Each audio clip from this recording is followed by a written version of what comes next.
I'm Riley Smith with Sioux Online, and I'm here today with Cheryl Link, who is one of the event organizers of the opioid information session going on at Sioux College this evening. So can you tell me a little bit about yourself and what kind of led you to planning and organizing an event like this? So I am a child and youth worker by trade. I'm now in my third year of Bachelor's in Social Work, but what really brought me here is I've lost 8 people in 2 years to overdoses, and I just got kind of tired of burying all of my friends like they were all under 30.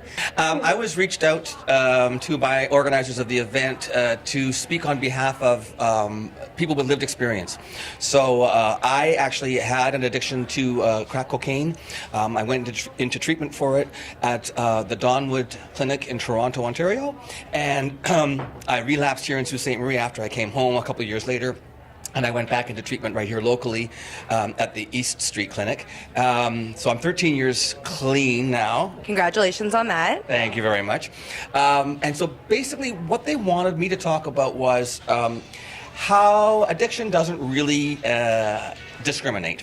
And Leanne's going to show us naloxone kits and exactly how they work.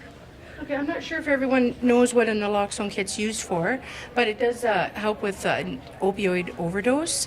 Opioids can be anything from codeine, morphine, oxycodone, heroin, methadone, and fentanyl. As you know, across the country, we're in an opioid crisis. So the federal government passed a law. It's called the Good Samaritan Law.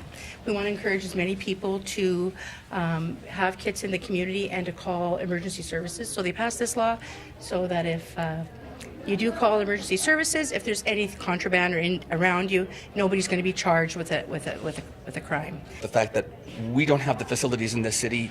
If I were an addict in Sault Ste. Marie and I were ready to strike while the iron was hot, it's a very small window of opportunity when an addict is ready to get help. And you can't tell that person, we'll get to you in 3 months. Or you're 17 years old, that's fine, you're ready to go, you're going to leave town now and get treatment. Why should a teenager have to leave their home and their family at least? I mean, I can understand going into a program where it's residential, where you move in for a month or 3 months, but at least you can still get visits from people and you can still be in touch. To be in another city altogether, so difficult, and I can't imagine going through that as a young person. What are some of the next steps after this meeting, after awareness?